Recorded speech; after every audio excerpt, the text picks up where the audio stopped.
Good morning.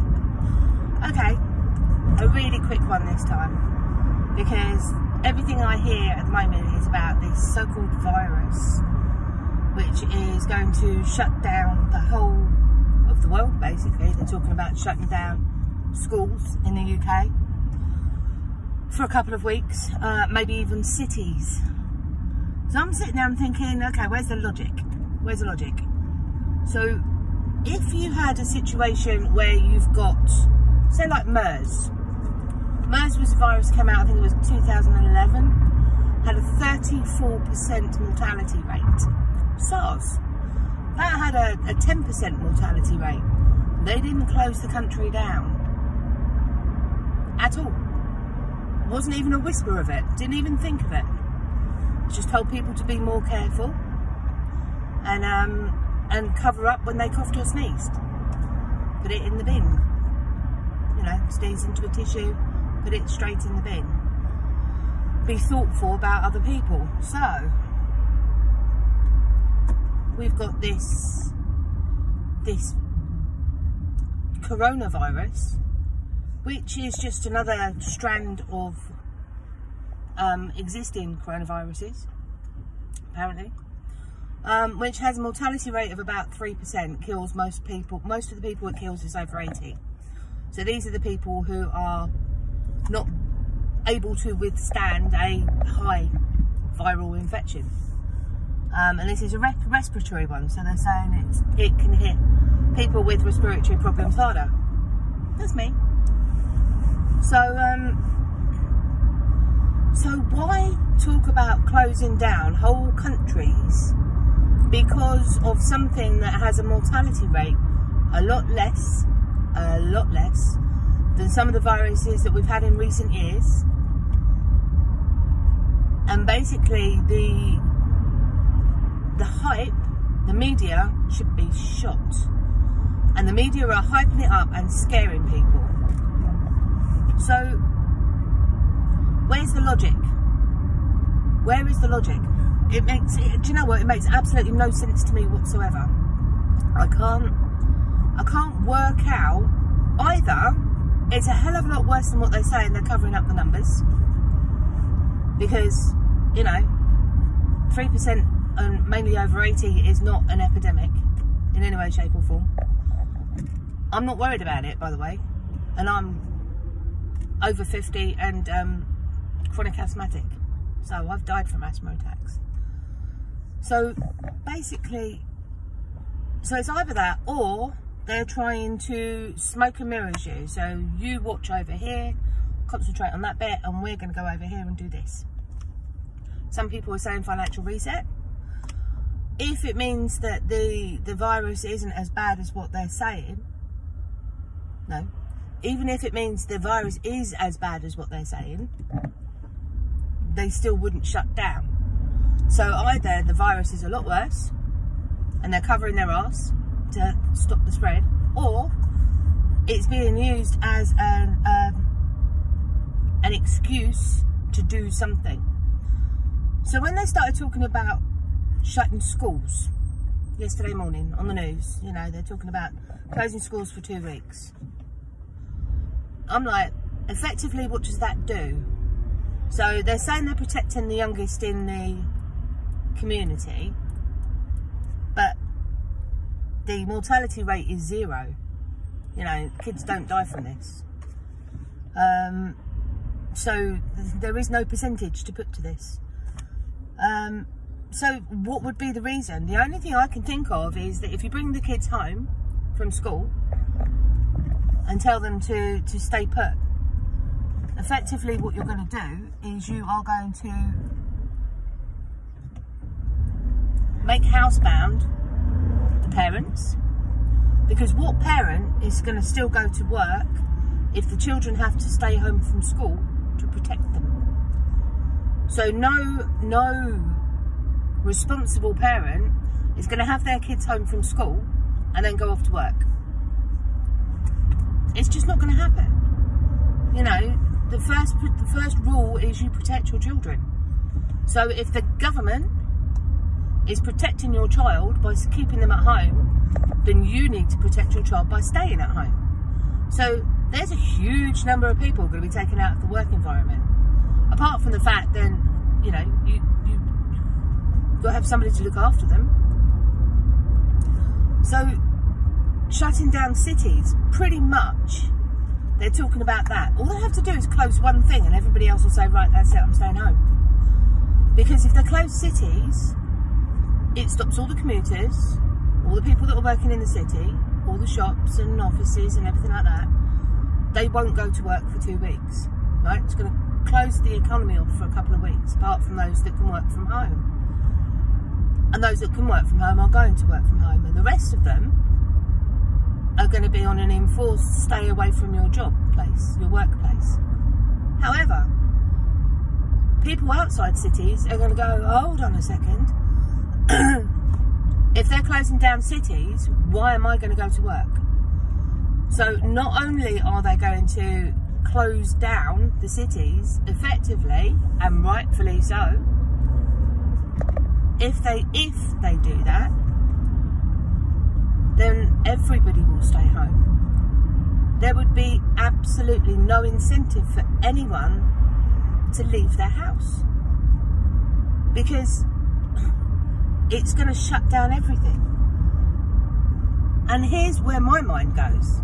If you're shutting this down, people aren't going to be ordering stuff, because if you're sitting at home, you're going to know the delivery drivers, the restaurant people, the shops, Amazon, they're all going to be closed, right?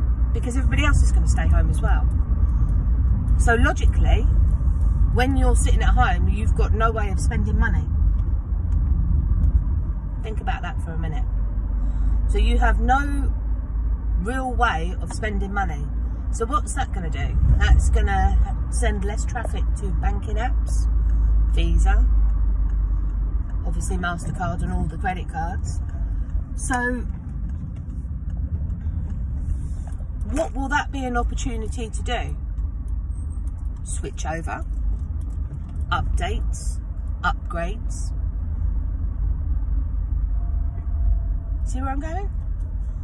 So logically, you just have to look at what this means. Logically, it doesn't make sense for any shutdown to happen at all. Purely because the mortality rate isn't high enough, and it's terrible. Anybody that dies from this virus is terrible. But it actually has a less mortality rate than a common flu. Influenza kills more people. Fact. So the mortality rate is too low, unless they know something that we don't know. So I hope that I've given people food for thought. You know, instead of listening to the hype and getting scared, 2 weeks is no time at all. Unless you live with bare cupboards, you're never going to starve in 2 weeks. You know, we've all still got electricity and running water and television, so you can keep yourself occupied. You know, the internet's still going to be there. You can still go online, Skype people, keep in touch, Twitter, Facebook, Instagram, Telegram, you name it. They're still going to be there. Be more prolific. They will definitely be more prolific, because people will be reaching out from their isolation. The one thing I will say is, don't ever take a chance on anything being just hype. So from a totally holistic point of view, I've made sure that I've got dry food in the cupboards, you know, tins of stuff. My freezer's always stocked anyway, and I would never ever starve. I've got enough reserves to keep me going, even if I had no food in the cupboards. But yeah, so what I would say to people is just make sure that you're comfortable with the amount of food you've got in your cupboards, in case you do have an enforced isolation. But there's other things you can do as well. Aloe vera is antiviral. You can get plugins that give off or that give off antiviral smells and stuff, and what they do is it kills off the bacteria and the viruses while it's there. So invest in one of those and get it so that the so that your house becomes a bacteria viral free zone. Then what you need to do is make sure that you've got enough stuff in the cupboards for, you know, if you did go down with it and ended up with a high temperature, have you got enough paracetamol? Something to help you to control your temperature. Have you researched into decongestants, natural decongestants? When you're ill, having small amounts of honey is really good, but specifically honey thickens the catarrh, so you need to make sure that the any honey that you do is in moderation. So, but honey and lemon, very good for colds. You need to hydrate if you've got a lot of catarrh, because it keeps the mucus thinner. Not so thick means that you can cough it up easily. So that will help. And my favourite one, and as a chronic asthmatic, suffers really badly with, or used to suffer really badly with chest infections and everything, the onion. It's going to sound really weird. 2 ways. Put an onion, cut it so that the round thin strip, put it inside your sock, wear it to bed. Sounds bizarre, but it pulls out impurities in the body through the feet, and also helps with the infections. Onion is a natural decongestant. The other way to do it, and it's an old remedy and it works really well, because I don't like taking any sort of pharmaceuticals, is you cut it in half, obviously unwrap it from the outside, cut it in half, put it in a bowl with some hot water over it, and I strongly suggest you put a little tiny bit of honey and maybe some sugar, because it will seep overnight. You need to cover it over, put it in a cupboard. It will seep overnight. That liquid that comes out is vile, but it works. It's a natural decongestant. So, you know, the other thing that I've always got stocks of is vitamin C with zinc. Always good with the cold. Helps to boost the immune system for the body as well. But you need to take them once every 4 hours, because vitamin C doesn't sit in the body for long. And propolis. Propolis is antiviral and it's aloe vera based. So it's antiviral. It helps to stop you with getting colds and flus, but it helps the body to fight colds, flus and everything like that. So yeah, I have always got these bits. I'll always make sure I've got these bits. So I've been through and made sure that they are handy and I've got enough, because you can never be too safe or too cautious. There's no such thing. So I highly recommend, for peace of mind, that you at least think about the things that you think work. If you don't think that what I've suggested would be good, then get your own stuff, but make sure you've got it.